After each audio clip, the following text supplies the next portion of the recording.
الله من الشيطان الرجيم. بسم الله الرحمن الرحيم. الحمد لله الذي قصرت عن رؤيته أبصار الناظرين وعجزت عن نعته أوهام الواصفين. الحمد لله رب العالمين. الصلاة والسلام على أشرف الأنبياء والمرسلين خاتم النبيين أبي القاسم محمد. اللهم صل على محمد وآل محمد وأهل بيته الطيبين الطاهرين المعصومين الذين أذهب الله عنهم الرجس وطهرهم تطهيرا. اللهم صل على محمد وآل محمد. أما بعد فقد قال الله تبارك وتعالى وقوله الحق وهو أصدق القائلين. بسم الله الرحمن الرحيم.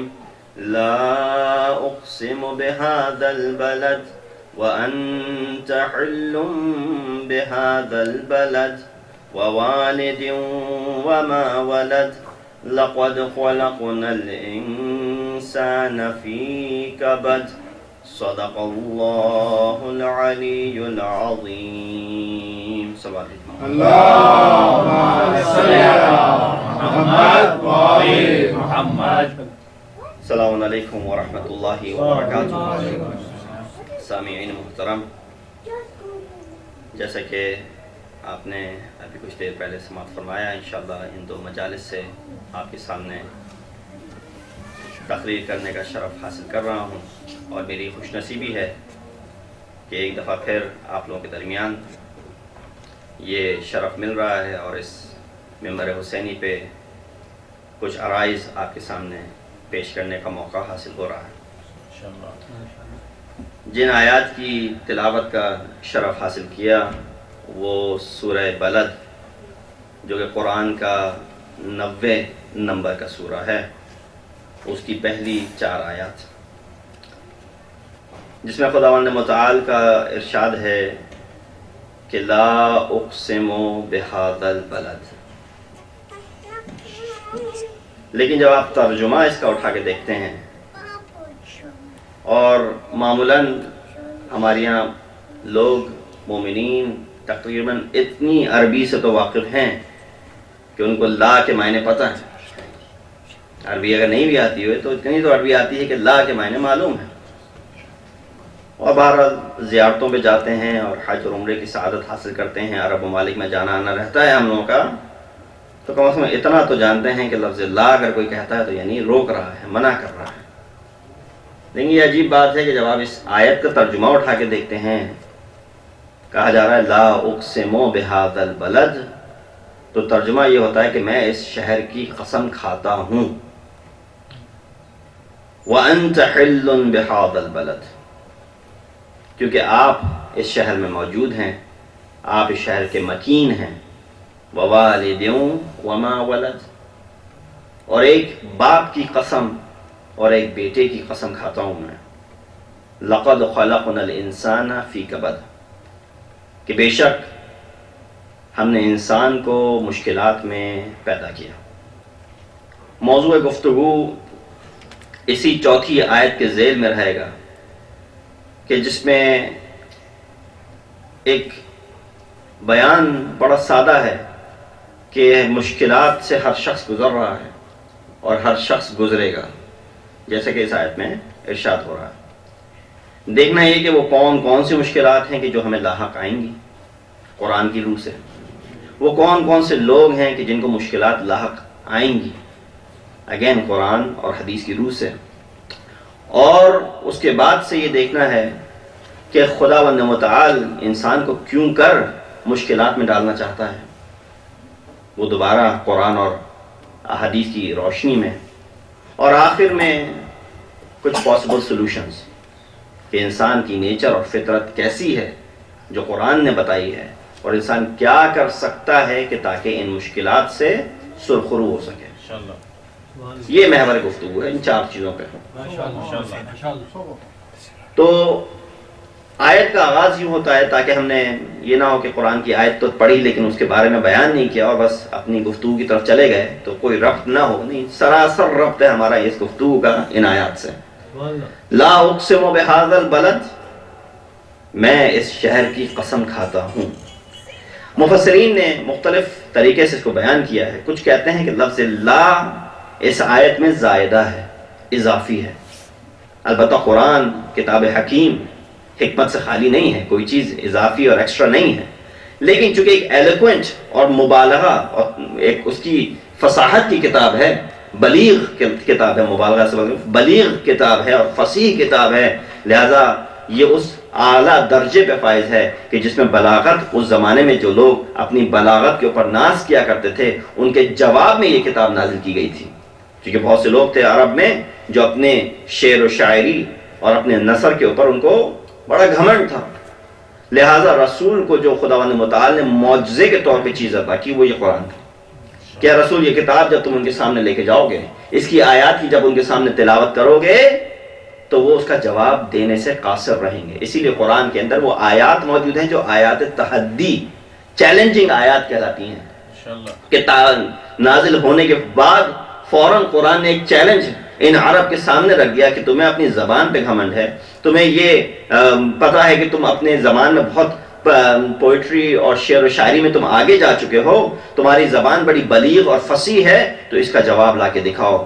قل، اگر تم یہ سمجھتے ہو کہ ان کنتم فی ریب مما نزلنا علی عبدنا فأتوا بسورۃ من مثلہ، تمہیں اگر کسی قسم کا ریب ہے، کسی قسم کا شک ہے کہ ہم نے یہ کتاب نازل کی نہیں کی ہے، تو تم اس جیسی کوئی کتاب لا کے دکھا دو اگر تمہارے اندر اتنی قوت اور طاقت موجود ہے. اور ہاں، چاہو تو جس کی مدد لینا چاہ سکتے ہو. یہ نہیں کہ کوئی امتحان ہے، اس میں تمہیں چیٹنگ کی اجازت نہیں ہے. جس کسی کی مدد لینا چاہتے ہو تم لے سکتے ہو، اس میں کوئی حرج نہیں ہے.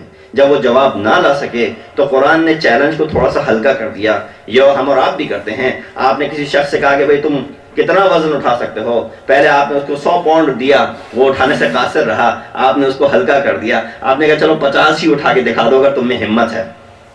قرآن نے دوسرا چیلنج دیا. سورہ ہود کی آیت نازل یہ ہوئی کہ فَأْتُوا بِعَشْرٍ سُوَرٍ، ایسی 10 سورے جو نازل ہوئی ہیں، ایسی 10 سورے مفتریات گڑ کر لے کے آ جاؤ اگر تم میں ہمت ہے تو. پہلے تو پورے قرآن کا چیلنج کیا، نہ لا سکے تو کہا آپ 10 ایسی سوریں لا کے دکھا دو.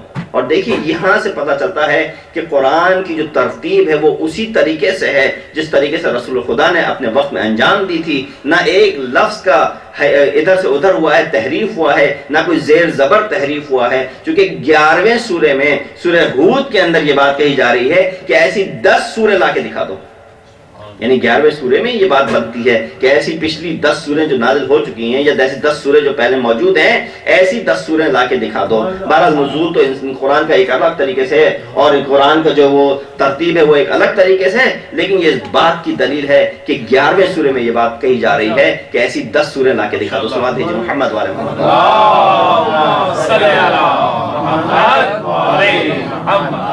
تو وہ بھی نہ لا سکے.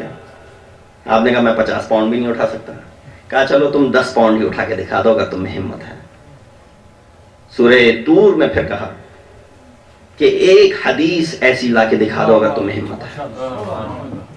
اور جب وہ بھی نہ لا سکے تو پھر کہا قل ان اجتماعت، اگر یہ جمع ہو جائیں، جن اور انس اگر جمع ہو جائیں، ان یاتوا بہذا القرآن، کہ اس طرح کے قرآن کو جمعآوری کر سکیں، دے کر بھی نہیں سکتے. کسی وقت اس کام کو انجام دے نہیں سکتے، قاصر ہیں اس کام کو انجام دینے سے. تو گویا یہ قرآن ایک معجزہ بن کے آیا، چونکہ جواب دینا تھا اس زمانے کے لوگوں کو جو اپنے اس زبان کے اوپر، فصیح اور بلیغ زبان کے اوپر گھمنڈ رکھتے تھے. بہرحال یہ تو جملہ ایک بیچ میں آ گیا کہ لا اقسم بہذا البلد. قرآن میں کچھ مفسرین نے اس لا کو زائدہ کہا ہے، لیکن کچھ مفسرین نے اس کا ترجمہ اس طریقے سے کیا کہ لا بھی زائدہ نہ لگے اور قرآن میں کوئی چیز ایکسٹرا اور اضافی نہیں ہے. کہا مجھے اس شہر کی قسم کھانے کی ضرورت نہیں ہے. لا اقسم بہذا البلد، یعنی مجھے شہر کی قسم کھانے کی ضرورت ہی نہیں ہے. کیوں؟ یہ اتنا واضح ہے، اتنا مشہور ہے، اتنا اپیرنٹ ہے، اتنا آبویس ہے کہ اس کی چیز کھانے کی قسم کھانے کی ضرورت ہی نہیں ہے. آپ کہتے ہیں یہ روز روشن کی طرح ظاہر ہے، یہ چیز سورج کی مانند جو ہے روشن ہے، اس میں کسی قسم کا کوئی گمان نہیں ہے، کسی قسم کا کوئی شک و شبہ نہیں ہے، تو لہٰذا اس کی قسم کھانے کی کیا ضرورت ہے. تو اس طریقے سے ترجمہ کر کے تاکہ لا کا بھی ترجمہ ہو جائے اور کوئی چیز زائدہ بھی نہ رہے. لیکن بہرحال یہ عربی کا قانون ہے کہ بعض اوقات لفظ لا بیلنس کے لیے، آیت کے بیلنس کے لیے لفظ لا زائدہ اضافی طور پہ استعمال کیا جاتا ہے. دوسری آیت میں کیا فرمایا؟ وَأَنْتَ حِلٌّ بِهَذَا الْبَلَدِ. شہر بلد سے مراد ہے مکہ، کہ لوگوں کو بیان یہ کیا جا رہا ہے کہ میں مکے شہر کی قسم کھاتا ہوں. لیکن اگلی آیت میں یہ بیان کر دیا کہ میں کیوں اس مکے شہر کی قسم کھا رہا ہوں. کیا مکے کی قسم کھانے کی وجہ یہ ہے کہ میرا گھر وہاں ہے، کعبۃ اللہ وہاں موجود ہے؟ کیا مکے کی قسم کھانے کی وجہ یہ ہے کہ وہاں پہ صفا اور مروہ موجود ہیں؟ کیا مکے کی قسم کھانے کی وجہ یہ ہے کہ وہاں پہ مشاعر موجود ہیں؟ کہا نہیں. وَأَنْتَ حِلٌّ بِهَذَا الْبَلَدِ. صرف اور صرف مقصد اس شہر کی قسم اور عظمت بیان کرنے کا یہ ہے کہ اے حبیب آپ کا وجود اس شہر میں موجود. اگر آپ اس شہر میں نہ ہوتے تو اس شہر کی میں قسم کھانے کی ضرورت بھی نہیں سمجھتا. یعنی رسول کا وجود گرامی اس شہر میں باعث بن رہا ہے کہ خداوند متعال اس شہر کی قسم کھاتا ہوا نظر آ رہا ہے. صلوات بھیج محمد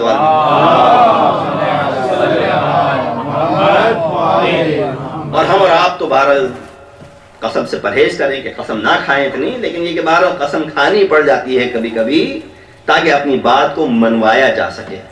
خدا کو کسی کو بات منوانی نہیں ہے. خدا نے اگر منوانا ہوتا تو بہت سی جگہوں پہ خداوند متعال انسان کو یہ کہہ سکتا تھا کہ اگر ہم چاہتے، قرآن نے یہ کہا بھی ہے کہ اگر ہم چاہتے تو سب کے سب ہم کو فالو کر لیتے، سب کے سب مومن ہو جاتے، سب کے سب بلیورز ہو جاتے. لیکن نہیں، یہ نہیں چاہا. تم سب کے سب ماننے رکھتے ہیں، لیکن ایسا نہیں ہے. خلق انسان کو اس لیے کیا ہے کہ تاکہ انسان خود جو ہے اما کافرن اور اما شکورا، یہ خود ڈیسائیڈ کر لے کیا وہ ہمارا شکر گزار بندہ ہے یا وہ کفر گزار ہے یا کفران نعمت کرتا ہے. تو بہرحال دوسری آیت میں یہ بیان کر دیا وَأَنْتَ حِلٌّ بِهَذَا الْبَلَدِ. حل اس لیے کہا گیا چونکہ حرم ہے، مکے کو حرم سے بھی کہا جاتا ہے، اور ہم جب جاتے ہیں محرم ہو کے مکے میں داخل ہوتے ہیں تو حرم کے اندر داخل ہونے کے لیے آپ کو محرم ہونا پڑتا ہے. اور جب آپ دوبارہ حل میں آتے ہیں یعنی آپ کو باہر آنا پڑتا ہے، حرم سے باہر آتے ہیں تو آپ جو ہے اس احرام کی حالت سے بھی باہر آ جاتے ہیں تقصیر کے بعد سے، لیکن آپ پھر بھی حرم کے اندر موجود رہتے ہیں جب تک کہ آپ اس مکے شہر سے کہ حدود سے باہر نہ آ جائیں. اور جب تک آپ حرم کے اندر موجود ہیں تو کچھ ایسی چیزیں ہیں کہ جو آپ کے اوپر حرام ہیں، یعنی وہ آپ انجام نہیں دے سکتے. جس طریقے سے آپ نماز پڑھتے ہیں تو جیسے ہی آپ نے تکبیرۃ الاحرام کہا، بہت ساری چیزیں جو نارملی آپ کے لیے الاؤ ہیں وہ حرام ہو جاتی ہیں. کھانا پینا الاؤ ہے، اس وقت نہیں کھا سکتے. ہنسنا اور کہکا لانے میں کوئی حرج نہیں ہے، لیکن نماز کی حالت میں نہیں کر سکتے. ادھر ادھر مڑ کے دیکھنے میں کوئی حرج نہیں ہے، لیکن تکبیرۃ الاحرام ایک دفعہ کہہ دیا تو اب آپ نہ سیدھی جگہ دیکھ سکتے ہیں، سیدھی طرف دیکھ سکتے ہیں، نہ الٹی طرف دیکھ سکتے ہیں، نہ کوئی ایسا کام کر سکتے ہیں کہ جو نماز کو باطل کر دے. اسی طریقے سے جب آپ نے احرام پہنا ہوا ہے تو 25 ایسی چیزیں ہیں کہ جو آپ کے اوپر حرام ہو جاتی ہیں، جن میں سے اکثر ایسی ہیں کہ جو نارمل کیسز میں آپ کے اوپر الاؤڈ ہیں اور آپ کو کرنے میں کوئی حرج نہیں ہے. بہرحال حل اسی لیے کہا گیا کہ فتح مکہ کے بعد سے آپ حلال ہے آپ کے اوپر کہ آپ جو کرنا چاہتے ہیں ان مکے کے مکینوں کے ساتھ آپ کر سکتے ہیں.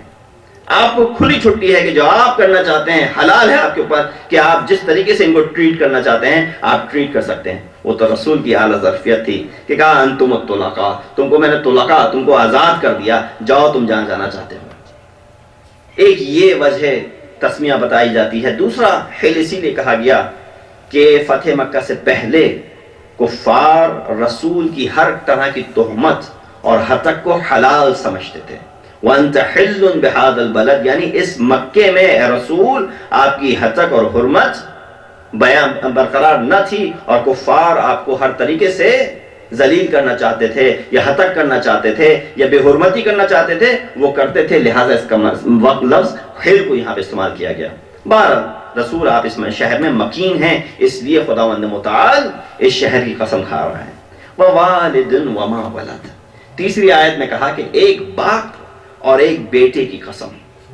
اس کے اندر بھی ایک پوری گفتگو ہے کہ جو بہرحال ایک مجلس کے درکار ہے کہ کون والد ہے اور کون بیٹا ہے جس کا تذکرہ کیا جا رہا ہے۔ اکثریت مفسرین یہی کہتی ہے کہ وہ والد حضرت ابراہیم اور حضرت اسماعیل بیٹے کی صورت میں جن کی خداوند متعال قسم کھا رہا ہے، لیکن تعویل ان آیات میں یہ بھی بیان کیا گیا ہے کہ اس سے مراد امیر المؤمنین علی ابن ابی طالب علیہ السلام اور فرزندان معصومین علیہ السلام بھی ووالد وما ولد۔ امیر المؤمنین کی شان میں کوئی 700 سے 1000 آیتیں ہیں جو انڈائریکٹلی امیر المؤمنین علی ابن ابی طالب کے بارے میں بیان کی گئی ہیں۔ ایک پوری کتاب ہے تدوین کی ہے ایک مؤلف نے جس میں 700 سے 1000 کے قریب آیات بیان کی ہیں اور اوتھینٹک اس طریقے سے کہ احادیث سے اس کو بیک اپ کیا ہے کہ یہ آیت کس طریقے سے امیر المؤمنین کے پاس، وہ کہ نام علی شاید نہ ہو قرآن میں لیکن پورا کا پورا قرآن قصیدہ علی ہے۔ بہرحال یہ تیسری آیت تھی کہ ووالد وما ولد۔ آخری آیت میں فرمایا لقد، اور چوتھی آیت میں فرمایا لقد خلقنا الانسان فی کبد، کہ یقیناً ہم نے انسان کو کبد کہتے ہیں مشکلات میں گھیرا ہوا خلق کیا۔ تو اس سے کوئی مستثنا نہیں کہ ہر شخص کو اس دنیا میں مشکلات کا سامنا ہے، بھلے انسان کسی بھی منزل پہ پہنچ جائے اس کو مشکلات کا سامنا ہے، ہر طبقے کے لوگوں کو مشکلات کا سامنا ہے، ہر سوسائٹی کے لوگوں کو مشکلات کا سامنا ہے، اور یہ قرآن کا خود کا وعدہ ہے کہ ہم نے جب تم کو خلق کیا ہے تو ہم تم سے امتحان بھی لیں گے۔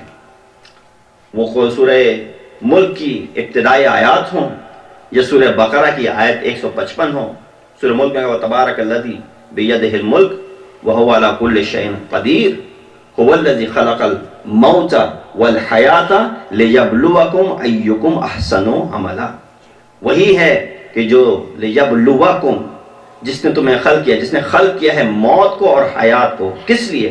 لام جو جب فعل کے اوپر آتا ہے تو یہ اس کی جو ہے وہ علت بیان کر رہا ہوتا ہے تاکہ ہم تمہیں بلا میں ڈال سکیں، مبتلا کر سکیں۔ تو یہ بلا جو عربی کا بلا ہے وہ اردو کے بلا سے الگ ہے، اردو کی بلا اور ہے اور عربی کی بلا اور ہے۔ بلا سے مراد یہاں پہ کہ انسان کو مبتلا کر دینا کسی کام کے اندر۔ تو اسی لیے سورہ بقرہ میں فرمایا 155 میں وَلَنَبْلُوَنَّكُمْ بِشَيْءٍ مِّنَ الْخَوْفِ وَالْجُوعِ وَنَقْصٍ مِّنَ الْأَمْوَالِ وَالْأَنفُسِ وَالثَّمَرَاتِ وَبَشِّرِ الصَّابِرِينَ، کہ ابھی بتا دیجئے ان لوگوں کو وَلَنَبْلُوَنَّكُمْ، کہ ہم بے شک ان لوگوں کو مبتلا کریں گے، ان کا امتحان لیں گے۔ کن چیزوں سے؟ من الخوف، کچھ لوگوں کا خداوند متعال خوف کے ذریعے امتحان لیتا ہے، والجوع، کچھ لوگوں کا خداوند متعال ہنگر، بھوک کے ذریعے امتحان لیتا ہے، والنقص من الاموال، کچھ لوگوں کا خداوند متعال ان کے اموال کے ذریعے، ان کے مال و دولت کے ذریعے امتحان لیتا ہے، والنقص من الاموال والانفس، کچھ لوگوں کا خداوند متعال ان کے نفوس، ان کی جانوں کے ذریعے، والثمرات، ان کی اولاد اور جو بھی کسی قسم کی چیزیں ہیں ان سب سے خداوند متعال کو امتحان لیتا ہے۔ یعنی بیان اس آیت میں یہ کر دیا گیا کہ ہر شخص مورد امتحان ہے اور اس کا امتحان کن کن چیزوں سے لیا جائے گا۔ بس تھوڑی دیر اس آیت کے اوپر اور پھر انشاءاللہ موضوع کو آگے بڑھاتے ہوئے کہ بیان کر دیا کہ امتحان ان چیزوں سے ہوگا۔ تو بات دیکھیے کہ ہر شخص کسی نہ کسی امتحان میں مبتلا ہے۔ کچھ وہ ہیں کہ جن کو دے کر خداوند متعال امتحان دے رہا ہے، اور کچھ وہ ہیں کہ جن کو نہ دے کر خداوند متعال امتحان دے رہا ہے۔ کسی کو اگر خدا نے اولاد کی نعمت سے نوازا ہے تو اس کا امتحان ہے، کسی کو اگر خدا نے اولاد کی نعمت سے نہیں نوازا ہے تو اس کے لیے بھی امتحان ہے۔ کسی کو اگر خداوند متعال نے 2 بیٹے دیے ہیں یا 2 صرف پسر دیے ہیں، صرف بیٹے دیے ہیں تو اس کا امتحان ہے، کسی کو اگر صرف بیٹیاں دی ہیں تو اس کا امتحان ہے، کسی کو اگر ایک بیٹا دیا ہے اور ایک بیٹی دی ہے تو اس کا امتحان ہے، اور اس طریقے سے آپ جتنے بھی کمبینیشنز ہیں آپ لگا لیجیے، ہر شخص گویا امتحان میں مبتلا ہے۔ کبھی کبھی امتحان مال و زر کے ذریعے ہوتا ہے کہ خدا نے دیا ہے مال تو اس کے ذریعے امتحان لیا جا رہا ہے، کیونکہ بہت سارے لوگ، آیات اور روایات موجود ہیں جو اس بات کے اوپر دلالت کرتی ہیں کہ وہ لوگ جو خدا کی راہ میں اسپینڈ نہیں کر سکتے، انفاق نہیں کر سکتے، پھر خدا ان کو ملوث کر دیتا ہے کہ وہ غلط راہ پہ استعمال کرتے ہیں اس پیسے کو. تو بعض اوقات خدا و تعالی مال و زر کے ذریعے بھی امتحان لیتا ہے. یہ سارے جو واجبات ہمارے اوپر ہیں، زکوٰۃ کی صورت میں، خمس کی صورت میں، انفاق کی صورت میں، قرض الحسنہ کی صورت میں، مستحبات ہیں صدقات کی صورت میں، یہ سب کے سب ایک طریقے کا امتحان ہے کہ انسان کتنی آسانی سے اپنا پاکٹ کھول دیتا ہے جب اس کی باری آتی ہے کہ IRS کو پیسے دینے ہیں، لیکن جب اسلام کے IRS کو پیسے دینے ہوتے ہیں تو انسان کو مشکلات ہوتی ہیں. ماشاءاللہ ماشاءاللہ. کیا بات. اور یہ کہ کیوں، ایک سوال بڑا عجیب اٹھتا تھا. ہم جب قم میں تھے ہم سے یہ سوال کرتے تھے اکثر لوگ، ظاہر بات ہے جب اس لباس میں گھومتے ہیں تو لوگ سوال بھی کرتے ہیں.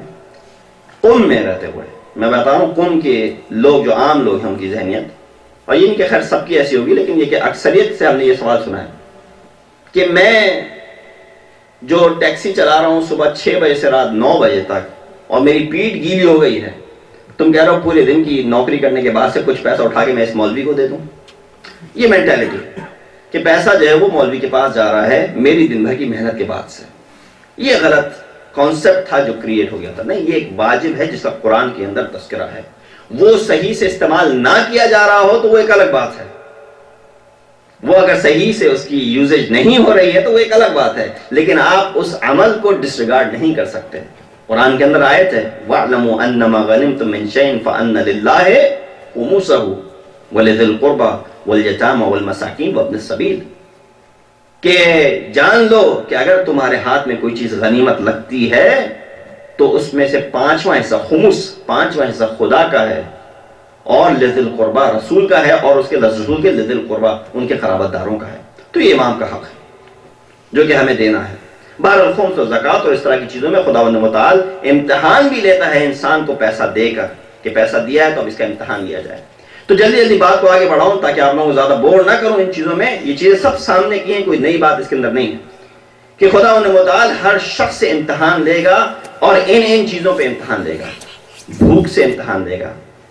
کبھی کبھی انسان، ہم اور آپ اس کا ایک فلیور ٹیسٹ کرتے ہیں رمضان کے دوران کہ اپنے آپ کو بھوکا رکھ کے دن بھر خدا کی عبادت انجام دیتے ہیں، لیکن اس وقت یہ ہمیں پتا ہوتا ہے کہ شام آتے ہی ہم اس بھوک کو مٹا دیں گے.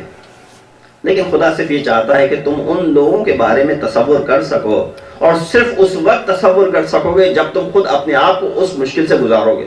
تو یہ یقیناً ایک مشکل ہے اور سخت عبادت ہے، لیکن اس وقت تمہیں یہ پتا چلے گا کہ کچھ لوگ ایسے دنیا میں ہیں موجود کہ جو سارا سال اس مشکل سے گزرتے ہیں. تمہیں تو صرف کچھ دن مل رہے ہیں اس چیز کو پریکٹس کرنے کے لیے. ایٹ دا سیم ٹائم یہ عبادت بھی ہے اور تمہیں ان لوگوں کی تنگ دستی کے بارے میں علم بھی ہو رہا ہے. تو بہرحال خداوند متعال ان چیزوں سے انسان کا امتحان دے گا. اب نوبت آتی ہے کہ کس کس کا امتحان ہوگا. آپ کے سامنے ایک حدیث جلدی سے پڑھ دوں، صلوات دیجیے محمد وعلی محمد پر.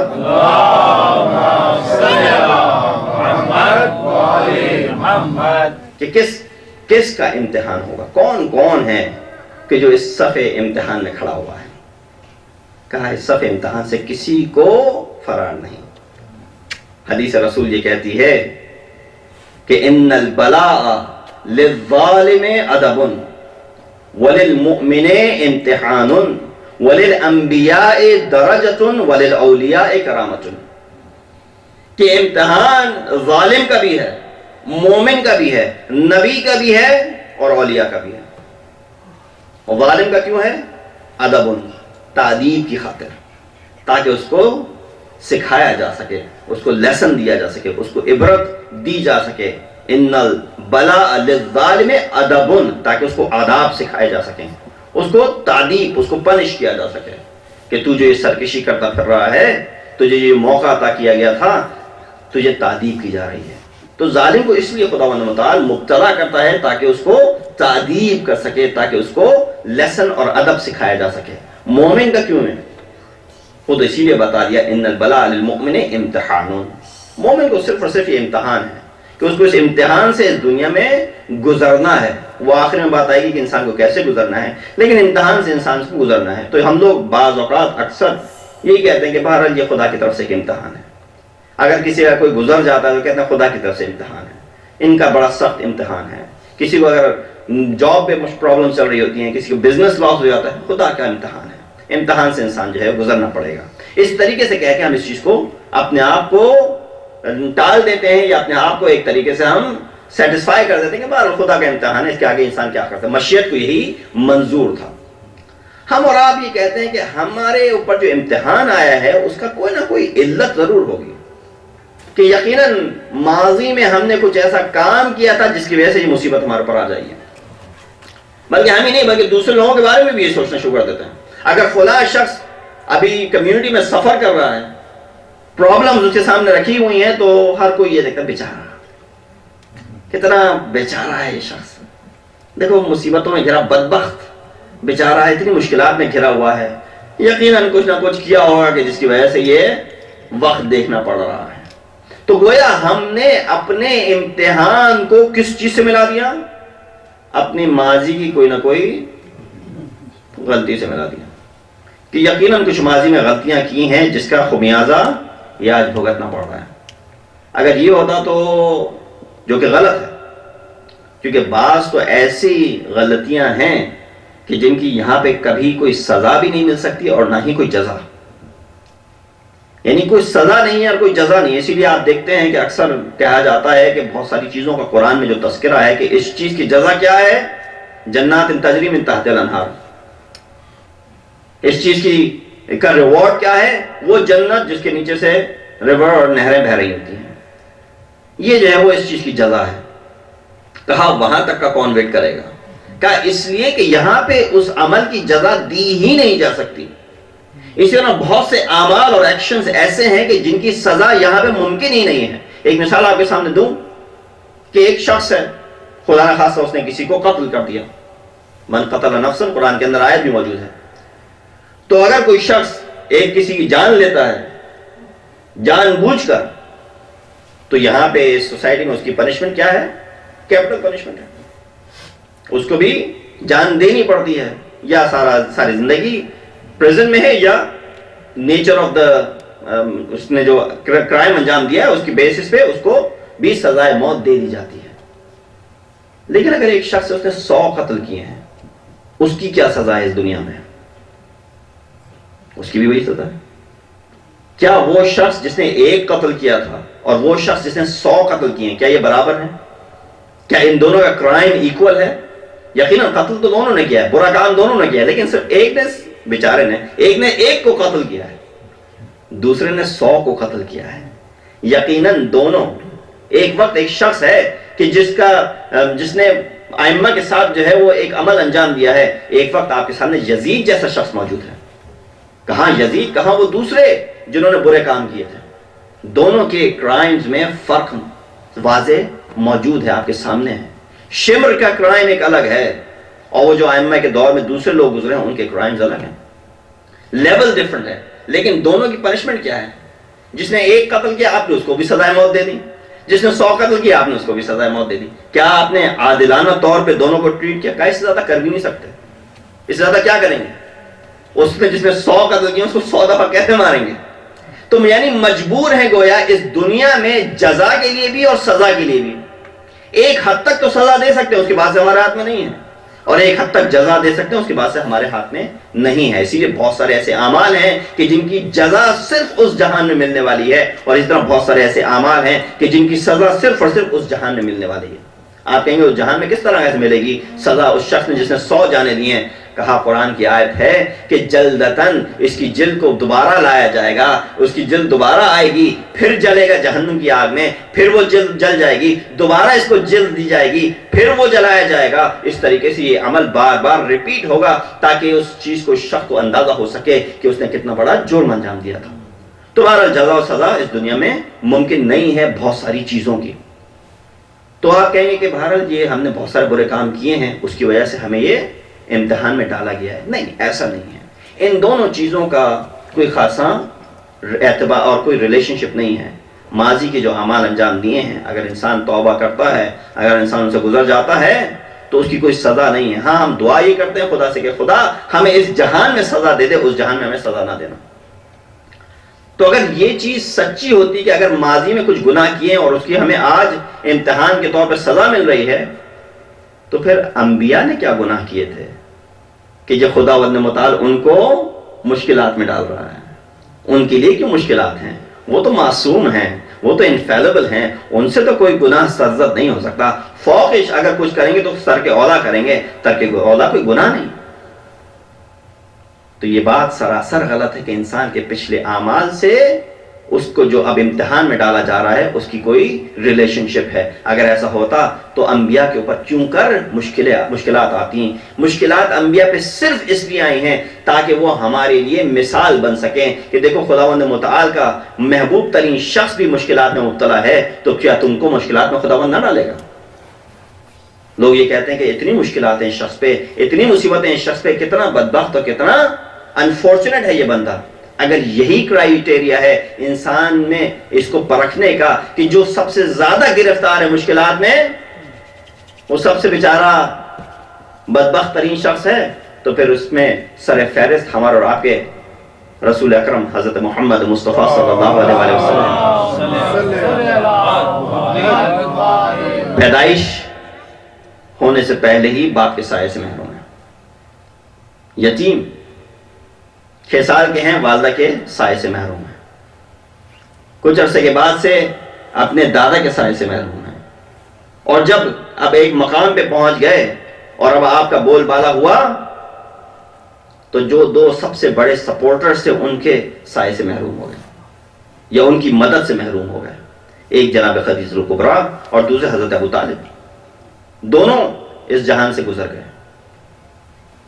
تو آپ یہ دیکھیے کہ رسول کی زندگی سراسر مشکلات میں گھری ہوئی ہے، ابتدا سے لے کے انتہا تک سراسر مشکلات میں گھری ہوئی ہے. اب جب اسلام کا بول بالا ہے مدینے میں تو اب منافقین کے مشکلات میں گھرے ہوئے ہیں. خود وہ لوگ جو مسلمان ہیں بظاہر ان کی مشکلات ہیں، مستقل رسول کی زندگی میں مشکلات ہیں. تو آپ تو یہی کہیں گے کہ خداوند متعال نے رسول کو مشکلات میں اس لیے ڈالا، یا تو خداوند نے ان کے پچھلے خدا نخواستہ گناہوں کی جو ہے وہ ان کو جزا دی جا رہی ہے، سزا دی جا رہی ہے، یا رسول کتنے، اب وہ لفظ میں استعمال نہیں کرنا چاہتا جو ہم لوگ اپنے آپس میں ایک دوسرے کے لیے استعمال کرتے ہیں کہ رسول کتنے بدبخت ہیں، نعوذ باللہ، کتنی مشکلات میں گھرے ہوئے ہیں، کتنے انفارچونیٹ ہیں. کچھ چیزیں انگلش میں زیادہ بہتر لگتی ہیں اردو کے مقابل. کتنے انفارچونیٹ ہیں رسول کہ اتنی مشکلات نہیں. قرآن ایک کرائیٹیریا ہمیں دے رہا ہے، خدا ایک کرائیٹیریا ہمیں یہ دے رہا ہے کہ تم جتنا خداوند متعال کے نزدیک ہوگے، جتنا محبوب الہی ہوگے، جتنی تمہاری قربت ہوگی اتنی زیادہ تمہیں مشکلات میں ڈالا جائے گا. تو لہٰذا مشکلات سے ڈر کے مت بھاگو، بلکہ مشکلات کا سامنا کرو اور ان کو اپنی طرف آنے دو. یہی وجہ تھی ہمارے اور آپ کے امام حسین کیا کہتے ہوئے نظر آ رہے ہیں کہ اگر دین محمد کی بقا اس میں ہے کہ میری جان لے لی جائے تو یا سیوف خذونی، کہ اے تلواروں آؤ اور میری جان لے لو. اگر دین اسی چیز سے بچتا ہے کہ میری جان چلی جائے تو کیا ویٹ کر رہے ہو، انتظار کس بات کا ہے؟ یا سیوف خذینی، میری جان لے لو، اے تلواروں آؤ میری طرف چل پڑو. تو انسان کے اندر یہ مادہ ہونا چاہیے کہ انسان اپنے آپ کو ان مشکلات کے سامنے رکھ سکے. اور یہ کوئی انفارچونیٹ نہیں ہے انسان، بلکہ کرائیٹیریا یہ ہے کہ جس کے اوپر زیادہ مشکلات ہوں گی وہ سب سے زیادہ محبوب الہی ہوگا. سلوات بھیجیے محمد والے محمد.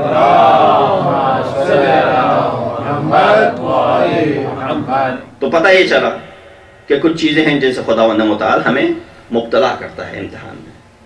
پھر پتہ یہ چلا کہ اس سے کسی کو استثناء نہیں، ہر شخص مبتلا ہوگا امتحان میں، ہر شخص کو مشکلات میں ڈالا جائے گا، اس سے کوئی استثناء نہیں ہے. ظالم بھی، مومن بھی، انبیاء بھی. اولیاء کا بھی تذکرہ نہیں کرتا، وہ کسی اور وقت. اور آخری چیز کہ اب کیوں امتحان کی وجہ کیا ہے؟ کوئی نہ کوئی ریزن تو ہوگا. یعنی جب ایک استاد کلاس میں امتحان لیتا ہے تو اس کے امتحان لینے کی وجہ یہ ہوتی ہے کہ وہ اپنی جہالت کو دور کرنا چاہ رہا ہے. یا مثلا میں اپنی مثال دوں کہ میں ابھی استاد بن کے، اگر ویسے تو میں شاگرد ہوں، بلکہ شاگرد کا بیٹا ہوں کیونکہ والد کا نام تلمیذ ہے، تو طالب علم کی حیثیت سے میں اس ممبر پہ بیٹھا ہوا ہوں اور آپ کے سامنے کچھ عرائض پیش کر رہا ہوں. اب مجھے نہیں پتا کہ کس نے کس حد تک اس چیز کو درک کیا.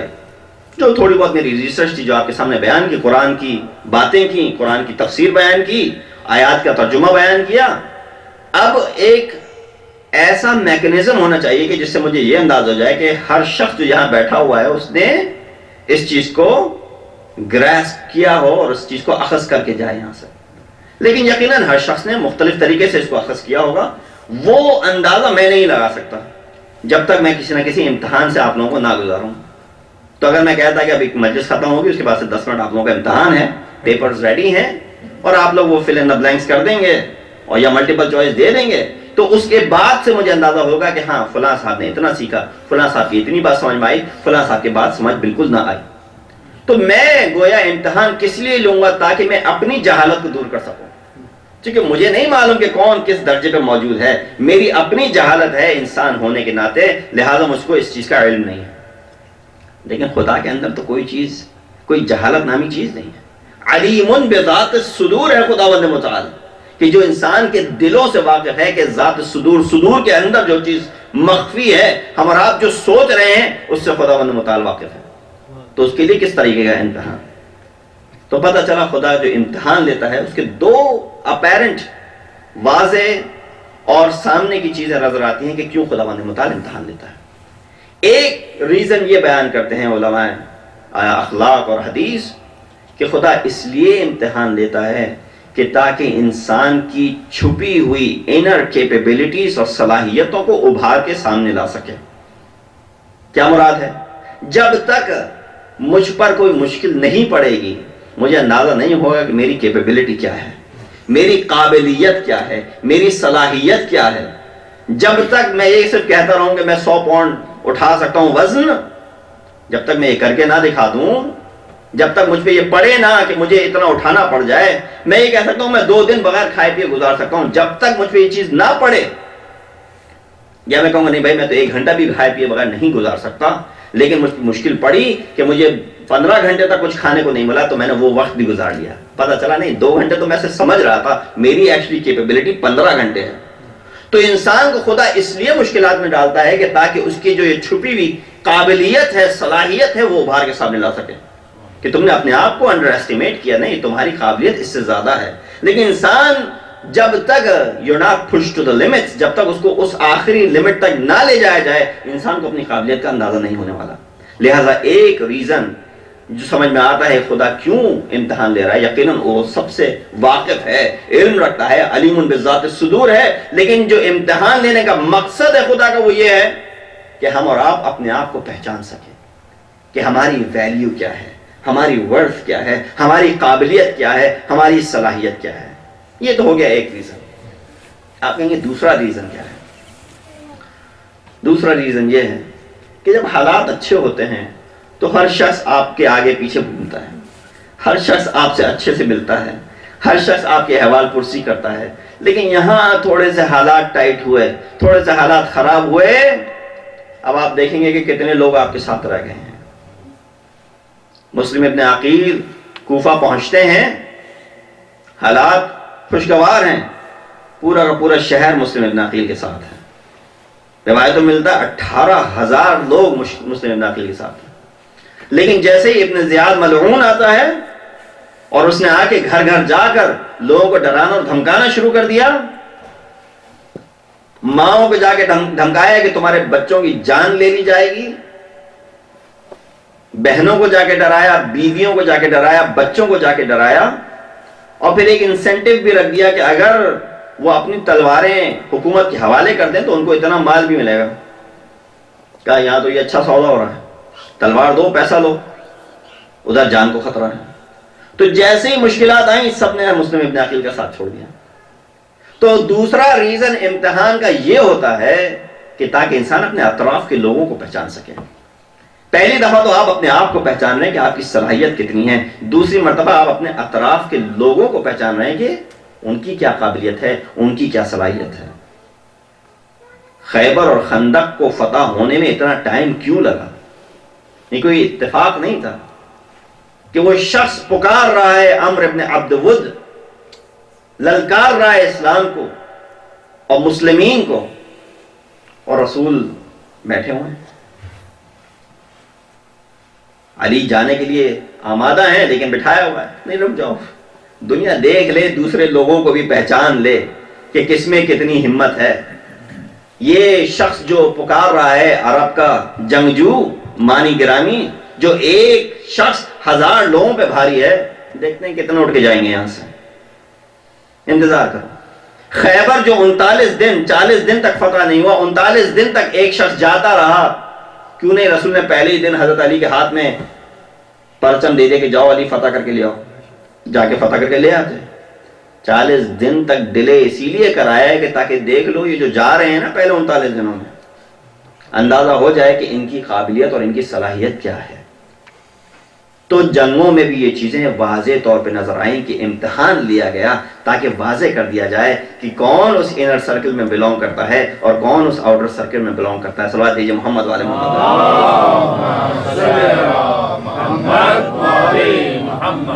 تو بہرحال سیدھی سی گفتگو آپ کے سامنے پیش کی کہ جس میں ہر شخص لقد خلقنا الانسان فی کبد، کہ لام جب قد کے اوپر آتا ہے عربی میں تو تحقیق بر تحقیق، تاکید بر تاکید، کہ بے شک بغیر کسی شک و شبے کے ہر شخص لقد خلقنا الانسان، ہم نے انسان کو پیدا کیا ہے۔ خلقت انسان کی کس چیز کے اوپر ہے کہ اس کو کبد، اس کو مشکلات میں رکھا جائے۔ ہر شخص مشکلات سے گزرتا ہے، اس سے انبیاء کو بھی استثناء حاصل نہیں ہے۔ وہ چیزیں بھی بیان کر دیں کہ جن جن چیزوں سے قرآن نے بیان کیا کہ انسان کا امتحان لیا جائے گا، اور وہ ریزنز بھی آپ کے سامنے رکھے کہ جن کی وجہ سے انسان کا امتحان لیا جا رہا ہے۔ اب ایک وقت تو گزر گیا ہے لیکن بس جلدی سے سرسری طور پہ کچھ آیتیں آپ کے سامنے رکھ کے بتا دوں کہ انسان کی فطرت کیا ہے۔ خداوند متعال نے انسان کی فطرت بیان کی ہے کہ انسان کی یہ فطرت ہے، اور اگر انسان اس فطرت کو، یہ فطرت تو بنائی ہے ہم نے، خلق کو کیا اس کو، لیکن اگر انسان ان چیزوں کو دیکھے اور سمجھ لے تو ان مشکلات ٹلنے والی نہیں ہیں، مشکلات تو پھر بھی آئیں گی، لیکن انسان سرخرو ہو کے ان مشکلات سے باہر آ سکتا ہے۔ پہلی آیت آپ کے سامنے جو رکھ رہا ہوں وہ سورہ نساء کی آیت نمبر 28 ہے۔ خلق الانسان ضعیفا، ہم نے انسان کو کیسا خلق کیا ہے؟ ضعیف، کمزور۔ جو تم سمجھتے ہو گے تم اتنے طاقتور ہو، تم یہ کر لو گے اور وہ کر لو گے، خدا کی نظر میں تم بڑے ضعیف ہو۔ تمہیں بہت ہی ضعف میں خلق کیا ہے، ابتدا سے تم ضعیفی میں ہو، تم محتاج ہو۔ بچہ رحم مادر سے باہر آتا ہے اور محتاج ہے۔ 1 گھنٹہ 1 دن یہ بچہ بغیر کسی ماں باپ کے سروائیو نہیں کر سکتا، کوئی سوچ بھی نہیں سکتا کہ نومولود کو کچھ دیر کے لیے تنہا چھوڑ دیا جائے۔ چھوڑ کے دیکھیں گے ہم اور آپ کو پتا ہے کہ کیا ہونے والا ہے اس بچے کے ساتھ، نہیں سروائیو کر سکتا، محتاج ہے ابتدا سے انسان۔ جیسے جیسے بڑھتا ہے، صرف یہ نہیں کہ ماں کی مشکلات پیدائش کے بعد سے ختم ہو گئی، نہیں، پیدائش کے بعد سے مشکلات اور بڑھ جاتی ہیں۔ ماں نے وہ مشکل وقت تو گزارا ابتدا سے لے کے پیدائش تک کا، جس کا قرآن نے خود تذکرہ کیا ہے، وہنن علی وہنن، کہ کس مشکل سے یہ ماں گزرتی ہے۔ یہ بھی انسان کی پیدائش ہے کہ کس طریقے سے انسان مشکلات میں گرفتار ہے ابتدا سے لے کر۔ پھر جب تھوڑا تھوڑا بڑا ہوا تب بھی اطراف والوں سے نیاز مند ہے، اس سے ضرورت وابستہ ہے، اس سے ضرورت وابستہ ہے۔ انسان جب ایک اسٹیج پہ پہنچا، اب جب کمیونٹی کے لیول پہ ہے، تب بھی انسان ایک دوسرے کا ضرورت مند ہے، ایک دوسرے کی نیاز اور ضرورت کے ساتھ انسان جو ہے وہ نیاز مند ہے، آگے بڑھتا ہے۔ اور جب بڑھاپے کی طرف چلا گیا، دوبارہ انسان کی یہ ضرورت سامنے آ گئی، ضعف ابھر کے سامنے آ گیا، اب دوبارہ تم کو کسی کی ضرورت ہے۔ تو گویا خدا یہ بیان کر رہا ہے، خلق الانسان ضعیفا، تم ضعیف ہو، یہ تمہاری فطرت میں ہے، تو یعنی ضعیف ہو، لہذا اس لیے مشکلات تمہارے اوپر ضرور آئیں گی۔ دوسری آیت کیا ہے؟ سورہ احزاب کی آیت نمبر 72 ہے، انہو کان ظلوما جہولا۔ جب گفتگو ہوئی تھی کہ ہم نے سماوات اور ارض اور جبال کو ہم نے یہ اپنی امانت دینا چاہیے اور انہوں نے امانت لینے سے گریز کیا، تو یہ حضرت انسان تھا جس نے آگے بڑھ کے کہا میں لے لیتا ہوں۔ کیوں لیا؟ قرآن یہ کہتا ہے انہو کان ظلوما جہولا، اس لیے لے لیا کہ ظالم ہے انسان اور جاہل ہے انسان۔ اور صرف ظالم اور جاہل نہیں ہے، لفظ استعمال کیا ظلوم۔ دیکھیے جتنی بھی آیت میں یہ لفظ استعمال ہو رہے ہیں، آگے آنے والی لفظ فعول کے وزن پہ ہے کہ جو مبالغہ کا صیغہ ہے۔ ہم اور آپ لفظ صدوق سے واقف ہیں. صادق یعنی سچا، صدوق بہت سچا. شیخ صدوق، صادق یعنی سچا، صدوق بہت سچا. ادھر بھی ظلوم صرف ظالم، آرڈنری ظالم نہیں ہے بلکہ ظلوم ہے، بہت زیادہ ظالم ہے. جہول بھی عام جاہل نہیں ہے آپ کا، بلکہ بہت اونچے درجے کا جاہل ہے. تو انسان جو ہے وہ ظالم بھی ہے اور انسان جو ہے وہ جاہل بھی ہے. تو سولوشن اس کے اندر موجود ہے. مجھے اس کی اپوزٹ بیان کرنے کی ضرورت نہیں ہے. مجمع جو ہے وہ پڑھے لکھے لوگوں کا ہے، سمجھ رہے ہیں کہ جب انسان کو خدا نے ظالم اور جاہل خلق کیا ہے تو انسان کو اس ظلم سے نکل کر عادل بننا پڑے گا. جاہل خلق کیا گیا ہے، تمہیں اپنے ماں کے پیٹوں سے نکالا گیا، امہات بطونکم، تم اس وقت لا تعلمون شیئا، تم کچھ نہیں جانتے تھے، تم جاہل تھے. تو لہذا انسان اپنے آپ کو علم کے درجے کے اوپر فائز کرے، مشکلات سے اس کو فیس کرنا آ جائے گا. تیسری آیت آپ کے سامنے رکھوں، سورہ بنی اسرائیل کی آیت نمبر 100 ہے کہ وَكَانَ الْإِنسَانُ قَتُورًا. انسان کو ہم نے کیسا خلق کیا ہے؟ بڑا ہی بخیل ہے انسان، اسٹنجی ہے. قطور اختتار سے مراد یہ ہے کہ انسان ہر چیز اپنے دل سے لگائے بیٹھا ہے. جب ہمارا پچھڑے امام جعفر صادق علیہ السلام سے پوچھا گیا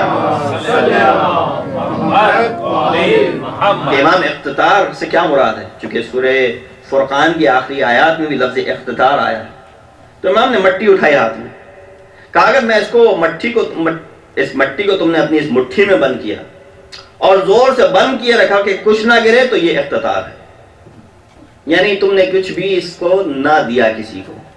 پھر دوبارہ امام نے مٹی اٹھائی اور پھر اپنی ہتھیلی کو کھول دیا، ہاتھ کو کھول دیا، ساری مٹی گر گئی. کہا یہ اسراف ہے کہ تم نے کچھ بھی اپنے لیے نہ رکھا.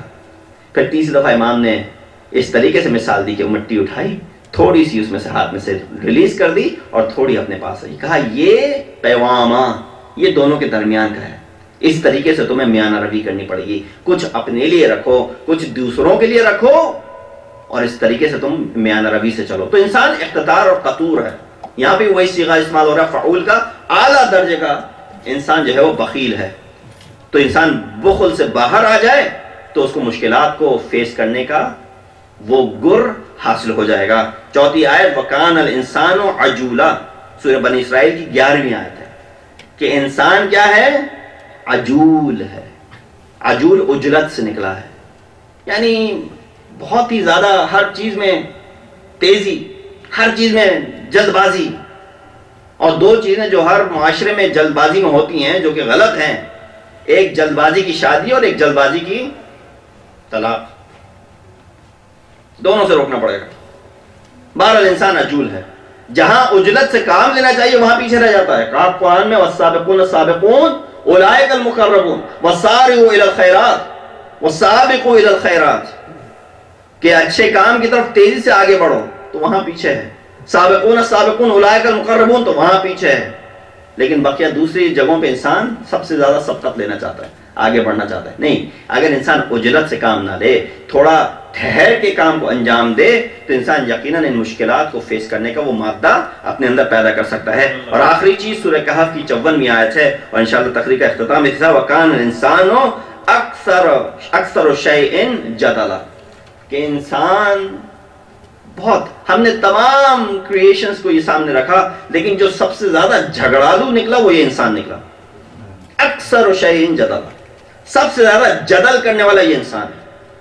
انسان اس جھگڑے کو چھوڑ دے، اس جدل سے باہر آ جائے تو یقیناً مشکلات کو فیس کرنے کا وہ مادہ اور گر اس کے پاس آ جائے گا. تو یہ بس آپ کے سامنے کچھ پاسبل سولوشنز تھے جو رکھنے تھے کہ کس طریقے سے انسان کو خدا متعال نے مشکلات میں خلق کیا ہے. ہر شخص کو اس مشکل سے گزرنا ہے، کوئی فرار نہیں کر سکتا اس مشکل سے. معصومین بھی اس مشکل میں گرفتار تھے، اسی لیے تاکہ وہ ہمارے لیے مثال بن سکیں، جیتی جاگتی مثال بن سکیں. اگر وہ کسی اور قسم کے کریچرز ہوتے تو پھر وہ ہمارے لیے خاص مثال نہ ہو سکتے تھے.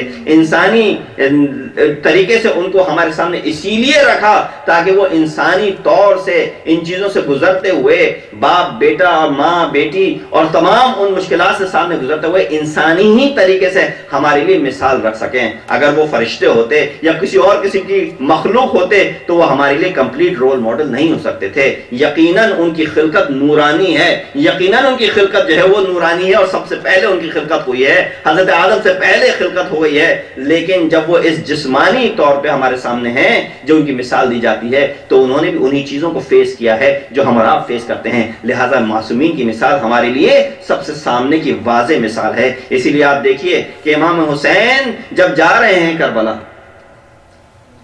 تو بہت سے لوگوں نے کہا کہ کوئی اور یہ کام انجام دے سکتا تھا, اگر حسین نہ کرتے تو کوئی اور کرتا, یا حسین کو یہ نہیں کرنا چاہیے تھا, حسین کو گھر والوں کو نہیں لے کے جانا. حسین بہت سارے لوگوں نے جو ہے وہ کوشچنز ریز کیے. امام علیہ السلام کتنی مشکل ہے, کتنی سخت یہ مرحلہ ہے امام کے لیے کہ امام علیہ السلام نے یہ جہاد انجام دیا ہے. اور اس سے بڑھ کر یہ سخت ہے کہ امام خود اپنے گھر والوں کو اپنے ساتھ لے کے جا رہے ہیں. لیکن بیان یہ کرنا تھا کہ سب سے مہم, اصول میں ایک بحث ہے اہم اور مہم کی. بہت ساری چیزیں ہمارے لیے امپورٹنٹ ہیں انشاءاللہ, یقیناً سب کے لیے ان کی فیملیز بہت امپورٹنٹ ہیں. اگر آپ سے کہا جائے فیملی یا ویلتھ تو آپ کہیں گے فیملی انشاءاللہ. اگر آپ سے کہا جائے جان یا مال تو آپ کہیں گے جان ہے تو جہان ہے, مال چلا جائے پھر آ جائے گا مال. تو انسان وہ اہم کو پریفر کرتا ہے.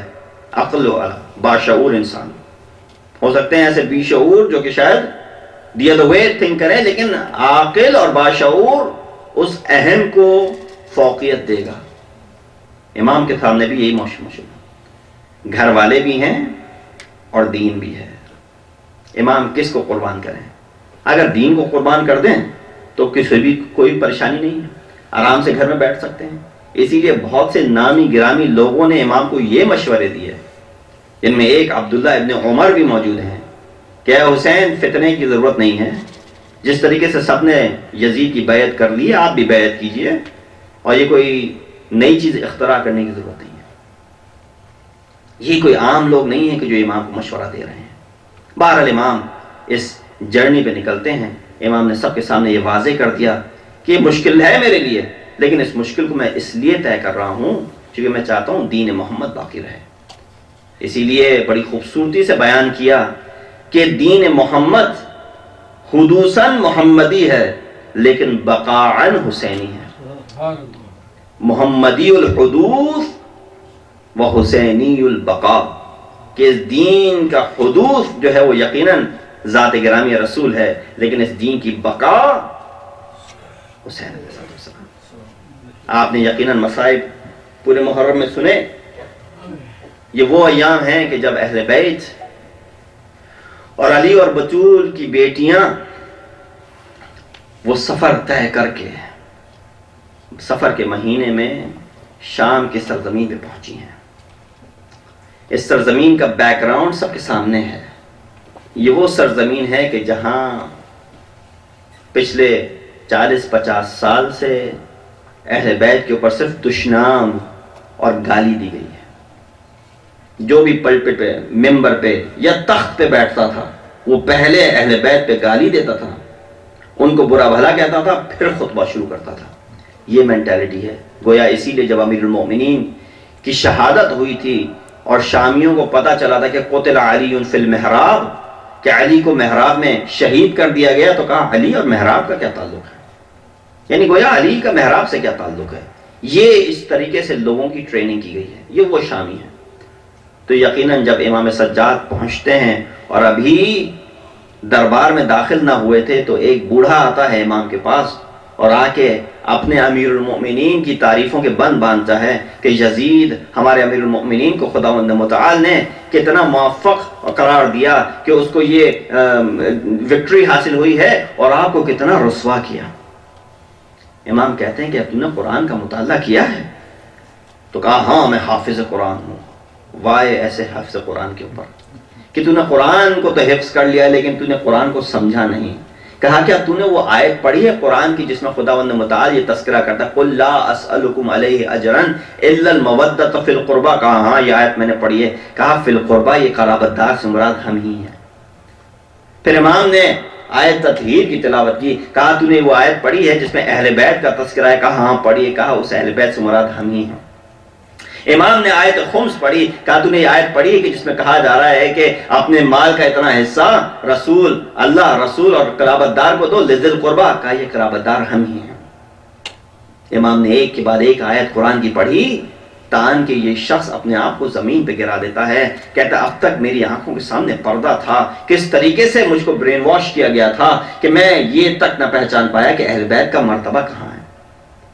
آپ دیکھیے کہ جب یہ قافلہ داخل ہو رہا ہے شام میں تو ایک صحابی رسول ہیں کہ جنہوں نے 15 سال رسول کی زیارت کی ہے، یعنی رسول کی وفات کے وقت 15 سال کی عمر تھی اور سن 91 ہجری میں ان کی وفات واقع ہوتی ہے. یعنی بزرگ ترین صحابی ہیں رسول، اس وقت بھی کافی سن رسیدہ ہیں. یہ بیت المقدس کی زیارت کے لیے جا رہے تھے یا وہاں سے پلٹ کے آ رہے تھے. شام سے گزر ہوا تو دیکھا کہ شام کو سجایا ہوا ہے. آج ایک دفعہ پوچھتے ہیں کہ اے شامیوں، کیا تمہارے درمیان کوئی ایسا تہوار ہے، کوئی ایسی عید ہے جس سے ہم مسلمان واقف نہیں ہیں؟ کہا نہیں، کوئی ایسی عید تو نہیں ہے سفر کے مہینے میں، لیکن ہاں ایک لٹا ہوا قافلہ کربلا سے ضرور آیا ہے اور امیر المؤمنین کا یہ حکم ہے کہ شہر کو سجایا جا سکے. ہر ایک کو حکم ہے کہ عید کا سا ماحول بناؤ اور شہر کو سجایا جائے تاکہ ان کا استقبال کیا جا سکے. کہا یہ کون سا قافلہ ہے، کیا تم کو نہیں معلوم ایک باغی کو شہید کر دیا گیا کربلا میں؟ کہا کون ہے؟ کہا حسین ابن علی. حسین ابن علی، حسین ابن فاطمہ بنت رسول اللہ، حسین فاطمہ کا فرزند. اللہ اکبر. سہل ابن سعد کے اوپر کیا گزری ہوگی کہ جب انہوں نے یہ چیز، یہ منظر اپنی آنکھوں سے دیکھا ہے کہ رسول اسی حسین کے لبوں کے بوسے لیتے تھے، اسی حسین کے حلقوم کے بوسے لیتے تھے، اسی حسین کو اتنی محبت کرتے تھے. حسین منی وانا من الحسین کہتے تھے. من احب حسینا فقط احبنی، جس نے حسین سے محبت کی اس نے مجھ سے محبت کی. یہ احادیث خود اپنے کان سے سن چکے ہیں. یہ چیزیں دیکھنے اور سننے کے بعد سے جب یہ پتا چلا کہ حسین کو شہید کر دیا گیا ہے اور ان کے گھر والوں کو قیدی بنا کر اس طریقے سے لایا جا رہا ہے کہ شہر کو سجایا گیا ہے کہ تاکہ لوگ تماشا کر سکیں، کیا گزری ہوگی سہل کے اوپر. سہل ابن سعد پوچھتے ہیں کہ کس دروازے سے لایا جا رہا ہے؟ کہا باب السعد سے داخل ہو رہا ہے یہ قافلہ. ایک دفعہ پہنچاتے ہیں اپنے آپ کو باب السعد کی طرف، پہنچتے ہیں وہاں پہ کیا دیکھا؟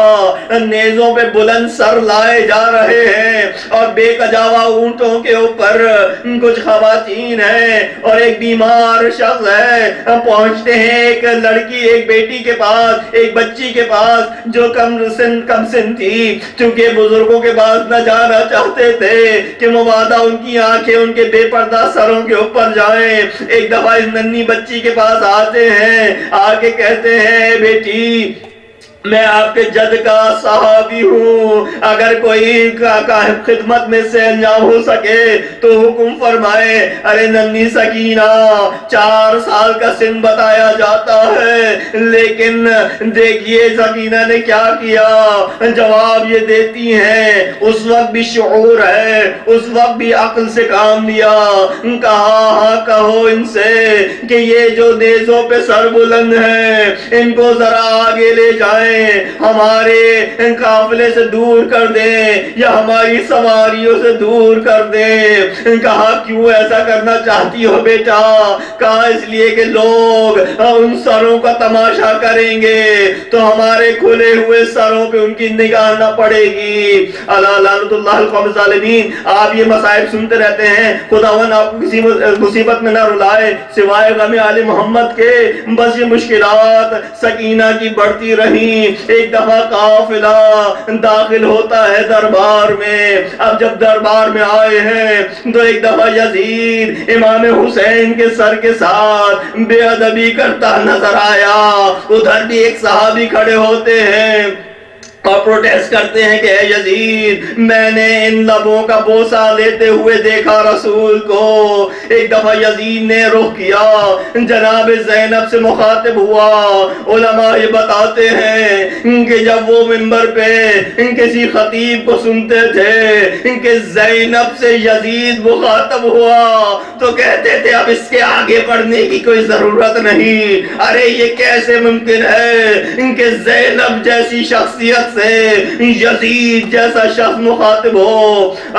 یہ سننا تھا کہ ایک دفعہ کیا دیکھا، ایک دفعہ زینب سے مخاطب ہونا چاہا، جناب زینب مخاطب نہ ہونا چاہتی تھی، دیکھا ایک جوان موجود ہے، کہا یہ کون ہے، کہا یہ علی ابن حسین، کہا علی ابن حسین، ان کو شہید نہ کیا، ان کو قتل نہ کیا، ان کو فوراً قتل کر دو۔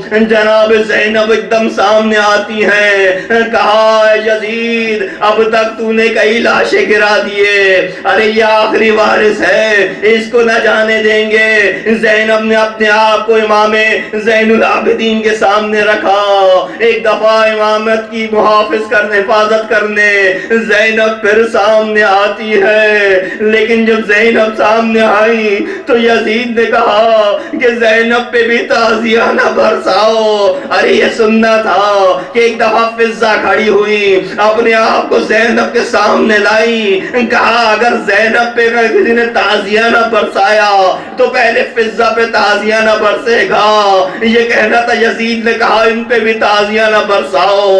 ارے فضہ نے ایک نگاہ دوڑائی، دربار میں حبشی موجود تھے، کہا اے حبشیوں تمہاری غیرت کو کیا ہوا؟ ارے تمہارے علاقے کی ایک عورت کے اوپر اس طریقے سے ظلم ہو اور تم کھڑے رہو، بس یہ سننا تھا۔